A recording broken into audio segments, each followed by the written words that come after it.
இது தைப்பூசத்தன்னைக்கு எடுத்தது.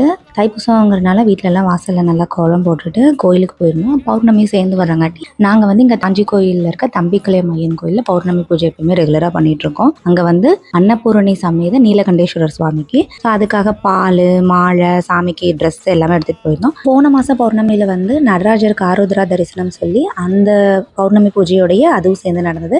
இந்த தடவை 3 பேர்த்துக்கு, இவங்களுக்கு, அது போக நாகேஸ்வரி அம்மனுக்கு, அப்புறம் நம்மளோட முருகருக்கு வந்து 20 லிட்டர் பஞ்சாமிர்த ஸ்பெஷல் அபிஷேகம் ரொம்பவே சூப்பராக இருந்தது.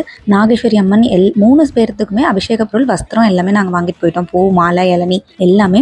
அந்த அபிஷேக பொருட்கள் என்னென்னு தெரிஞ்சுக்கணும் அப்படின்னா நீங்கள் கமெண்ட் பண்ணுங்கள், சொல்கிறேன். அதில் வந்து 15 பொருட்கள் அடங்கிய அபிஷேக பொருள் அது. நான் கூட முருகர் கோயில் எல்லாமே ரொம்ப கூட்டமாக இருக்குங்க, தைப்பூசத்துக்கு எங்கே போகிறது அப்படின்னு யோசிச்சுட்டே இருந்தேன். கடைசியில் முருகர் நீ அவ்வளோ ஒன்றும் வருத்தப்பட வேணாம், இங்கே வார சூப்பராக பார்க்கலாம்னு சொல்லி ரொம்ப எளிமையாக தரிசனம் கொடுத்தாரு. கிட்டத்தட்ட 8:00 சாயந்தரம் 5 o'clock வரைக்கும் கோயிலே தான் இருந்தோம். அப்புறம் சாயந்தரம் வந்தனையும் அங்கே கோயிலில் கொடுத்த விபூதி அதெல்லாம், இது வந்து கால்நடைகளுக்கு ரொம்பவே சிறப்பான கோயில் அப்படின்னு சொல்லுவாங்க. அதனால விபூதி எல்லாமே கொண்டு வந்து மாட்டுக்கு கண்ணுக்குட்டிகளை வச்சாச்சு. வீட்டில் அப்புறம் வேலுக்கும் பாலாபிஷேகம் பண்ணிட்டு நிலாவுக்கும் பூஜை பண்ணி முடிச்சாச்சு.